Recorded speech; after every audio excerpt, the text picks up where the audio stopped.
नमस्कार, मैं हूं प्रकाश श्रीवास्तव। हमारे खास कार्यक्रम पूरा सच में आपका स्वागत है। और खबरों की दुनिया में पूरा सच बहुत जरूरी होता है, क्योंकि झूठ से भी खतरनाक होता है अधूरा सच, और उसी तरह खतरनाक होती है अधूरी खबर। इसलिए हर खबर का पूरा सच हम आपको बताएंगे, वो भी तथ्यों, तर्कों और सबूतों के साथ। तो आइए बिना देर किए देखते हैं पूरा सच।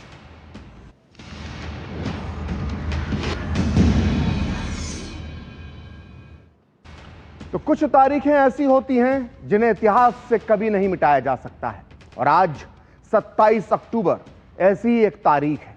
आज ही के दिन 1947 में सूर्य की पहली किरण के साथ भारतीय वायुसेना का डकोटा विमान श्रीनगर के हवाई अड्डे पर उतरा था, और इसमें से उतरे थे भारतीय सेना के रणबांकुरे, जिन्होंने अगले कुछ महीनों में कश्मीर पर गिद्ध की तरह नजर गड़ाए और बाज की तरह फंक फैला चुके पाकिस्तानी सैनिकों और कबायलियों को खदेड़ दिया था।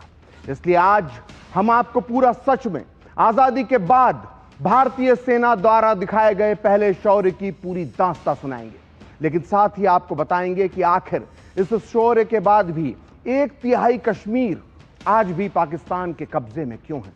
वो क्या भूल थी जिसकी वजह से भारत माता के मुकुट का एक हिस्सा दुश्मन के पास चला गया।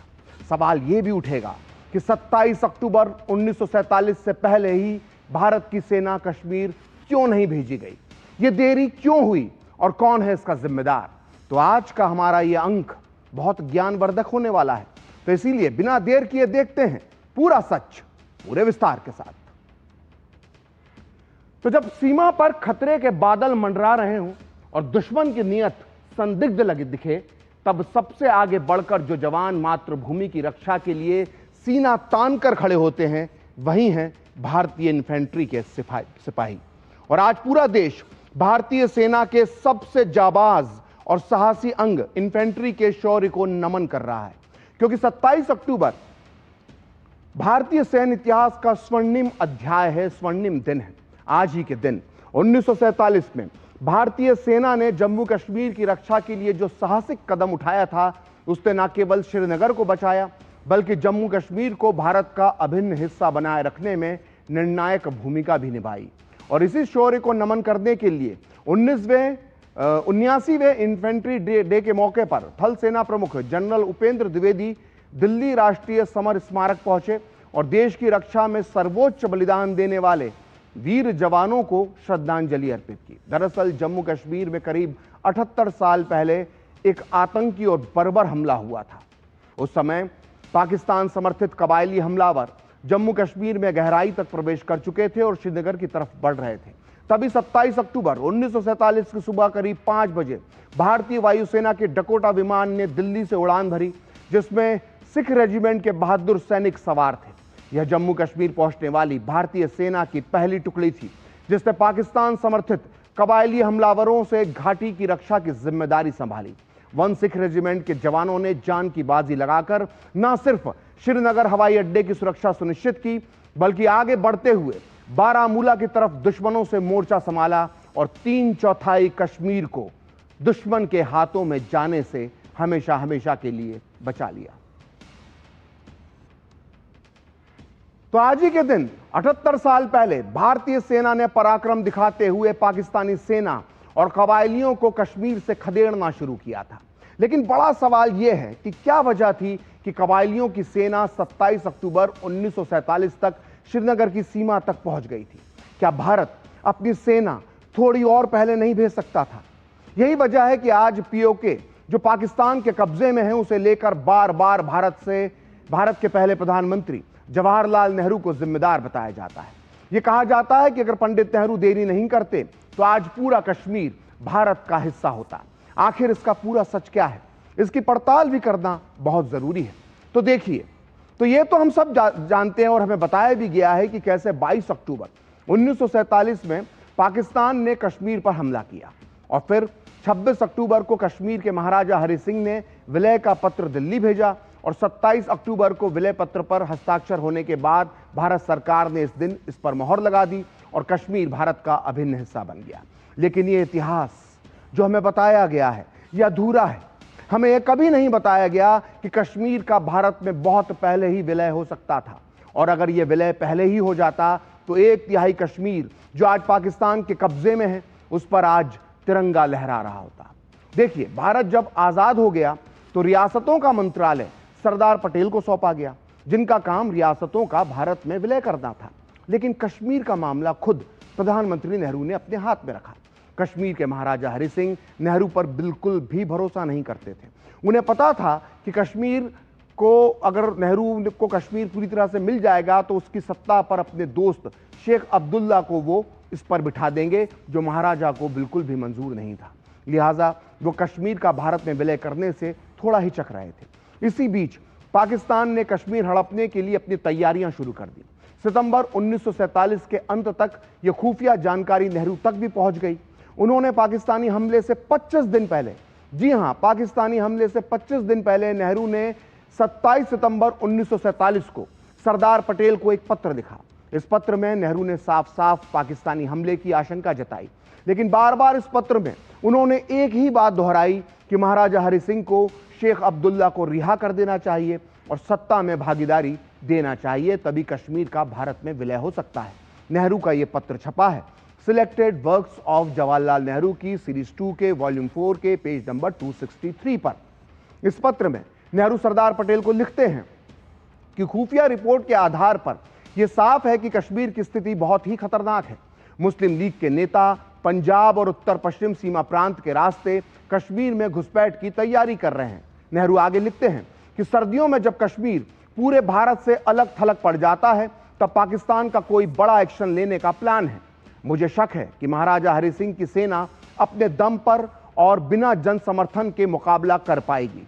नेहरू आगे लिखते हैं कि वास्तव में यदि कोई उनकी मदद कर सकता है तो वो है शेख अब्दुल्ला। इसलिए बहुत महत्वपूर्ण है कि महाराजा नेशनल कॉन्फ्रेंस से दोस्ती कर लें, जिससे पाकिस्तान के खिलाफ उन्हें जन सहयोग मिल सकेगा। मुझे नहीं लगता कि महाराजा के पास शेख अब्दुल्ला को रिहा करने के अलावा कोई और रास्ता है। नेहरू आगे लिखते हैं कि मुझे लगता है कि कश्मीर का भारत में तत्काल विलय हो जाना चाहिए, लेकिन ऐसा तभी संभव होगा जब महाराजा और शेख अब्दुल्ला की नेशनल कॉन्फ्रेंस के बीच शांति हो और दोनों मिलकर स्थिति को संभालने का कार्य करें। मुख्य बात यह है कि महाराजा शेख अब्दुल्ला का विश्वास और सहयोग प्राप्त करें। तो नेहरू के इस पत्र से दो बातें साफ होती हैं। पहली की ये कि हमले से 25 दिन पहले ही नेहरू को यह जानकारी थी कि पाकिस्तान कश्मीर पर हमला करने वाला है, वो भी शीघ्र। और दूसरी ये कि नेहरू अपने दोस्त शेख अब्दुल्ला को हर हाल में कश्मीर की सत्ता की चाबी देने के लिए प्लान बना रहे थे और आतुर थे, और अपने इस दोस्त के लिए वो कश्मीर के भारत में विलय करने में देरी करने को भी तैयार थे। खैर, नेहरू की खुफिया जानकारी सही निकली और इसी बीच 22 अक्टूबर को पाकिस्तान ने कश्मीर पर हमला बोल दिया और इसी के बाद शुरू होता है नेहरू का असली खेल। कबायली तेजी से आगे बढ़ रहे थे।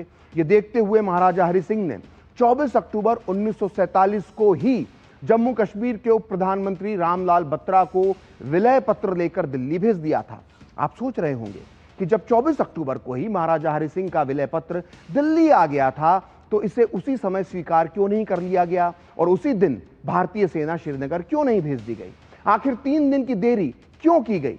और ये 3 दिन की देरी नहीं की जाती तो भारतीय सेना 24 अक्टूबर को ही कश्मीर पहुंच जाती, तो कश्मीर के एक बड़े हिस्से को बचाया जा सकता था जो आज तक पाकिस्तान के कब्जे में है। दरअसल नेहरू ने 24 अक्टूबर 1947 को इस विलय पत्र को इसलिए स्वीकार नहीं किया क्योंकि उसमें उनके परम प्रिय मित्र शेख अब्दुल्ला को सत्ता सौंपने का वादा नहीं था। 25 और 26 अक्टूबर को दिल्ली में लंबी बैठकें होती रहीं, लेकिन नेहरू अपने इरादे से टस से मस नहीं हुए।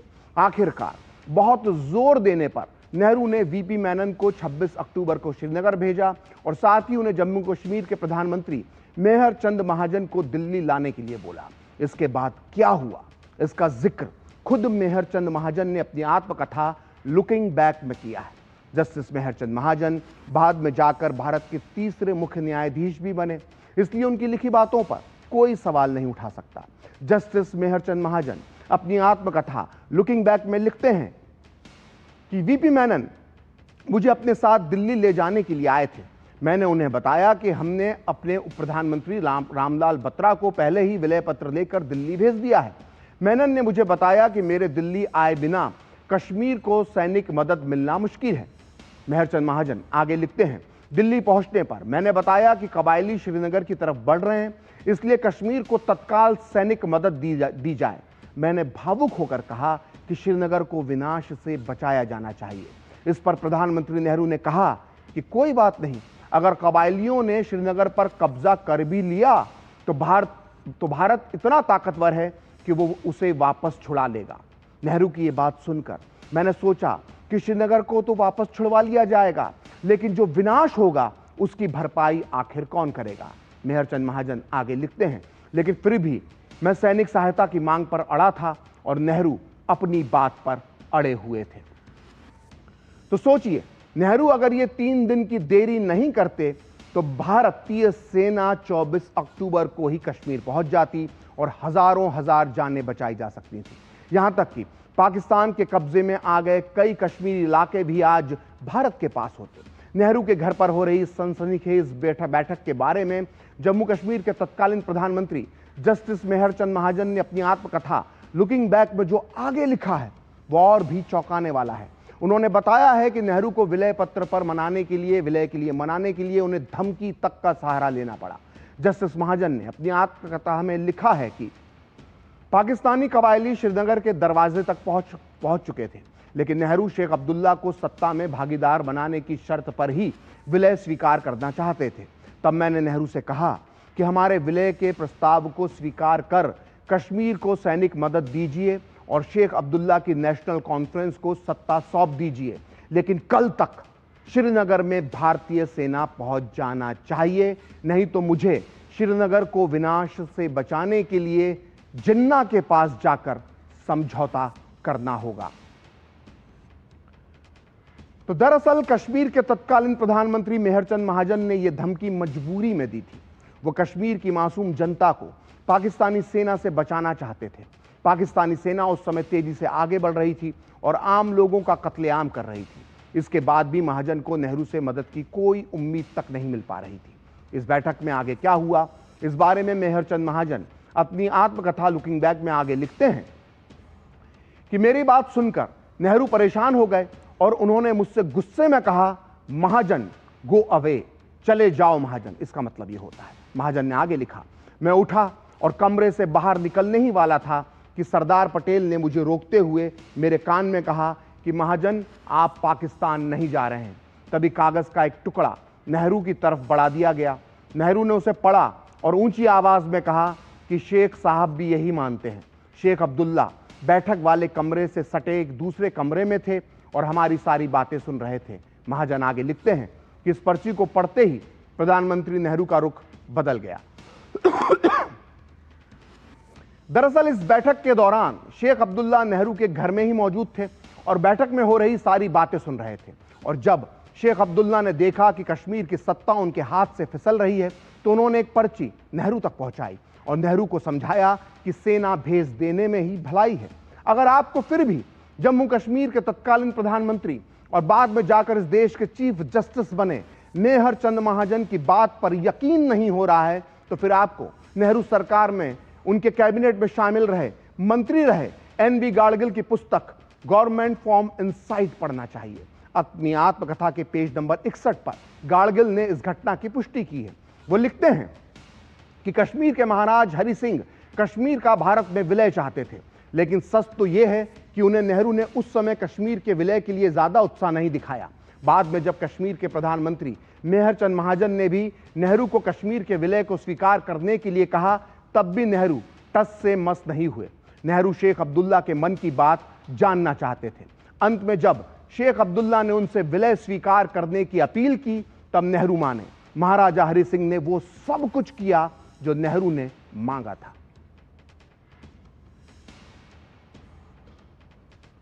तो आखिरकार 27 अक्टूबर 1947 की सुबह श्रीनगर के हवाई अड्डे पर भारतीय सेना के जाबाज सिपाही उतर गए और उन्होंने पाकिस्तानी कबायलियों को खदेड़ना शुरू कर दिया और इसी के साथ शुरू हो चुका था भारत और पाकिस्तान के बीच पहला युद्ध। लेकिन इस बीच भी नेहरू अपने दोस्त शेख अब्दुल्ला की मदद करने से बाज नहीं आए। 27 अक्टूबर को उन्होंने वीपी मेनन को जम्मू कश्मीर भेजकर महाराजा हरि सिंह से विलय के सप्लीमेंट पेपर पर लिखवाया कि वो शेख अब्दुल्ला को जम्मू कश्मीर का आपातकालीन प्रशासक बनाते हैं। यानी साफ है कि जब महाराजा ने शेख अब्दुल्ला को कश्मीर की सत्ता सौंप देने की बात मान ली, तभी जाकर नेहरू ने कश्मीर की रक्षा के लिए भारतीय सेना भेजने पर हामी भरी। यानी एक हाथ से ले और दूसरे हाथ से दे। लेकिन इस लेन देन और सौदेबाजी के बीच कश्मीर को और बाद में जाकर इस देश को कितनी बड़ी कीमत चुकानी पड़ी, इसका अंदाजा शायद आपको नहीं होगा। अगर भारत 24 अक्टूबर को ही सेना भेज देता तो बारामूला, पुंछ, रजौरी, नौशेरा, अखनूर कोटली, छंब में हजार लोगों की जान और हजारों महिलाओं की इज्जत बचाई जा सकती थी, जिन्हें कबायलियों ने तार तार कर दिया था। पाकिस्तान के कट्टर और जिहादी कबायलियों ने कश्मीर की हिंदू महिलाओं पर किस तरह से जुल्म ढाए थे, इसका सबूत हम आपको अब खुद एक कबायली के शब्दों में बताने जा रहे हैं। और उस कबायली का नाम है गौहर रहमान, जिसने खुद 1947 के हमले में पाकिस्तान की तरफ से कश्मीर में लूटपाट मचाई थी। गौहर रहमान ने पूरे 70 साल बाद 2017 में बीबीसी को दिए इंटरव्यू में कहा था, जिसमें उसने सब कुछ अपने पापों का बखान कर दिया था। इस इंटरव्यू में उसमें उन्होंने कहा था कि हम उरी से होते हुए बारामूला पहुंचे, जहां हमने बाजारों को आग लगा दी और सामान लूट लिया। हमने उन सभी को गोली मार दी जो इस्लाम का कलमा नहीं पढ़ सकते थे। हमने कई हिंदू महिलाओं को गुलाम बना लिया, जबकि कई हिंदू औरतें हमसे बचने के लिए नदी में कूद गईं। इसके बाद हम कुपवाड़ा होते हुए श्रीनगर के बाहरी इलाके में पहुंचे। तब तक हिंदू और सिख गांवों से भाग चुके थे। रास्ते में हमें सिर्फ मुसलमान मिले। मुस्लिम महिलाएं कभी कभी हमें खाना देती थी। तो 2017 में प्रकाशित हुई बीबीसी की इस रिपोर्ट में कई कबायली हमलावरों से बात की गई थी, जिन्होंने 1947 में किए गए अपने पाप बड़ी शान से सुनाए थे। इन्हीं में से एक था हुसैन गुल। 2017 में 90 साल के हो चुके हुसैन गुल ने बताया था कि जब उसने और उसके साथियों ने कश्मीर पर हमला किया था तो क्या क्या हुआ था। हुसैन गुल ने बीबीसी को बताया था कि एक अच्छी जीत थी। हमने कश्मीर के एक बड़े हिस्से को जीत लिया। हम युद्ध से प्राप्त लूट का माल, सोना और कुछ गुलाम औरतें लेकर वापस आए थे। एक आफरीदी कबीले के आदमी ने दो औरतों को, यानी 2 हिंदू औरतों को वो साथ लेकर वापस आया था। वो औरतें लगातार रो रही थी और चुप होने का नाम ही नहीं ले रही थी। तो सुना आपने किस तरह से वहशी कबायली लुटेरों ने किस तरह से हिंदू महिलाओं को किडनैप किया और उनकी इज्जत को तार तार किया। लेकिन शायद ये सब नहीं होता अगर विलय पत्र पहले स्वीकार कर लिया होता, क्योंकि तब भारतीय सेना पहले कश्मीर पहुंच जाती और कुछ हिंदू सिख महिलाओं की लाज और जान दोनों बच जाती। तो आइए अब आपको एक ऐसा ऐतिहासिक तथ्य बताते हैं जिसका जिक्र बहुत कम या यूं कहें कि बिल्कुल ही नहीं किया जाता है। क्या आप जानते हैं कि कश्मीर का भारत में विलय करवाने के लिए राजा हरि सिंह को मनाने का महान काम किसने किया था? ये काम किया था आरएसएस के दूसरे सरसंचालक गुरु गोलवलकर ने। दरअसल कश्मीर के हालात बिगड़ते देख सरदार पटेल ने मदद के लिए आरएसएस के तत्कालीन प्रमुख गुरु गोलवलकर से संपर्क किया था। महाराजा हरि सिंह पर गुरु गोलवलकर का प्रभाव था, इसलिए सरदार पटेल ने गुरुजी को कश्मीर जाने के लिए कहा। 17 अक्टूबर 1947 को हवाई जहाज से गुरु गोलवलकर श्रीनगर पहुंचे और उसी दिन उन्होंने महाराज से मुलाकात की। इस मुलाकात का वर्णन यूपीए शासनकाल के दौरान सोनिया गांधी के बेहद करीबी सहयोगी और पूर्व आईएएस अधिकारी अरुण भटनागर ने अपनी पुस्तक इंडिया शेडिंग द पास्ट में किया है। अरुण भटनागर 2004 से 2008 के बीच नेशनल एडवाइजरी काउंसिल के सचिव थे, जिसकी चेयरपर्सन सोनिया गांधी थी। इस मुलाकात के बारे में माधव राव मूले ने भी अपनी पुस्तक श्री गुरुजी समग्र दर्शन में विस्तार से वर्णन किया है। वहीं गुरु गोलवलकर और राजा हरि सिंह की इस महत्वपूर्ण मुलाकात में दोनों के बीच क्या बात हुई, इसका संपूर्ण वर्णन मिलता है एमजी तपस्वी की पुस्तक राष्ट्राय नमः में। इस किताब के पेज नंबर 100 पर तपस्वी लिखते हैं कि गुरु गोलवलकर इस मुलाकात में महाराजा हरि सिंह को यह समझाने में सफल हुए कि कश्मीर को आजाद रखने का ख्याल व्यर्थ है, पाकिस्तान इसे कभी सहन नहीं करेगा और वो कश्मीर के मुसलमानों को भड़काकर विद्रोह करवा देगा। गुरु गोलवलकर ने राजा हरि सिंह को भरोसा दिया कि सरदार पटेल हमेशा कश्मीर के हितों का पूरा ख्याल रखेंगे। आखिरकार राजा हरि सिंह विलय संधि के लिए तैयार हो गए 19 अक्टूबर को गुरु गोलवलकर दिल्ली वापस आए और उन्होंने सारी जानकारी सरदार पटेल को दे दी।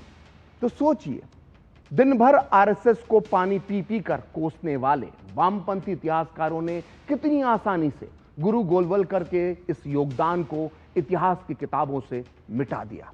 आज तक आपको कभी यह नहीं पढ़ाया गया होगा कि कश्मीर अगर आज भारत का हिस्सा है तो इसमें गुरु गोलवलकर का अहम योगदान है। तो पूरा सच में अब वक्त है ब्रेक का, और ब्रेक के बाद बताएंगे पंडित नेहरू का वो फैसला जिसकी वजह से पीओके हाथ से निकल गया।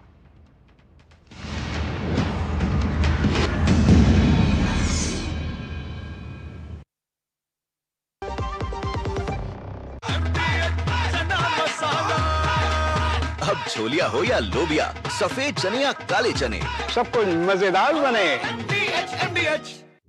उत्तर प्रदेश के सभी शिक्षकों को मिला है आरोग्य का सबसे बड़ा उपहार। यशस्वी प्रधानमंत्री नरेंद्र मोदी के मार्गदर्शन में मुख्यमंत्री योगी आदित्यनाथ ने 11 लाख से अधिक शिक्षकों और 60 लाख से अधिक उनके परिजनों को दी है कैशलेस उपचार की सुविधा।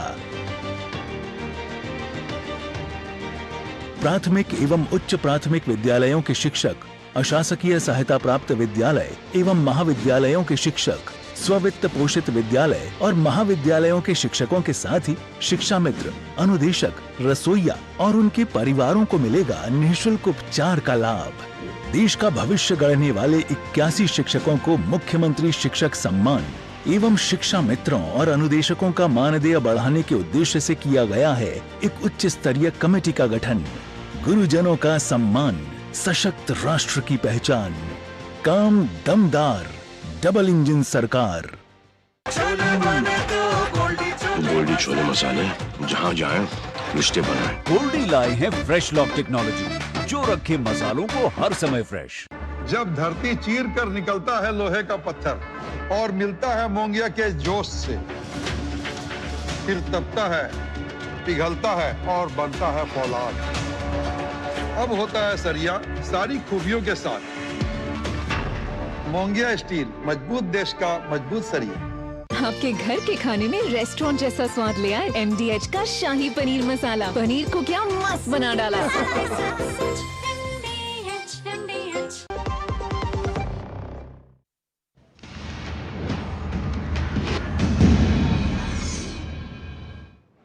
तो ब्रेक के बाद पूरा सच में आपका फिर से स्वागत है। तो ब्रेक से पहले हमने आपको बताया कि किस तरह से 27 अक्टूबर 1947 की सुबह भारतीय सेना श्रीनगर एयरपोर्ट पर उतरी और इसके बाद भारतीय सेना ने पाकिस्तानी सेना को कश्मीर से धकेलने का काम शुरू कर दिया।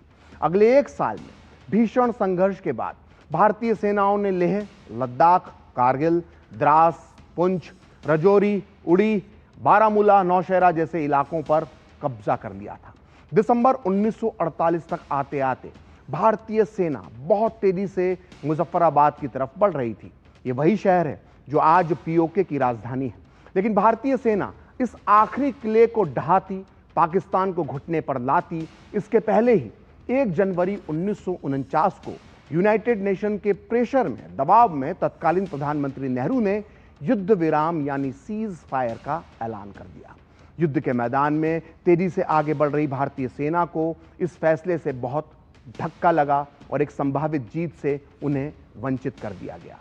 उस समय नेहरू के इस फैसले से सेना के कई वरिष्ठ अधिकारी नाराज हुए और इन्हीं में से एक थे भारत के पहले field marshal general KM Cariappa, जो उस समय कश्मीर में भारतीय सेनाओं का नेतृत्व कर रहे थे।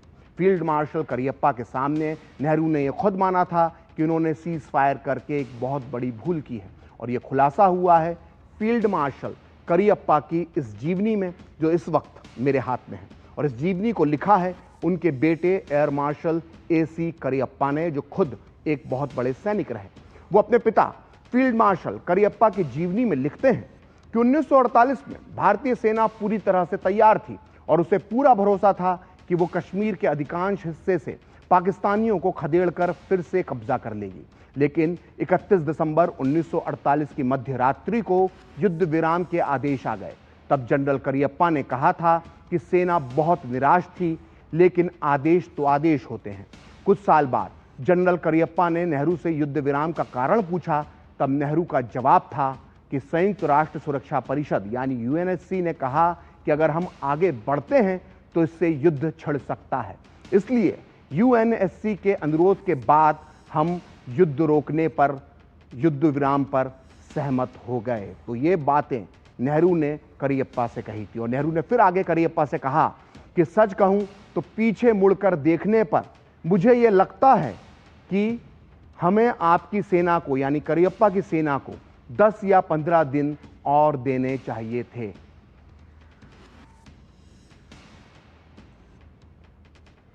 तो फिलहाल पूरा सच में इतना ही। कल फिर होगी आपसे मुलाकात अपने इस खास कार्यक्रम पूरा सच में किसी और सियासी मुद्दे की पड़ताल के साथ। तो मुझे और मेरी पूरी टीम को दीजिए अनुमति। नमस्कार।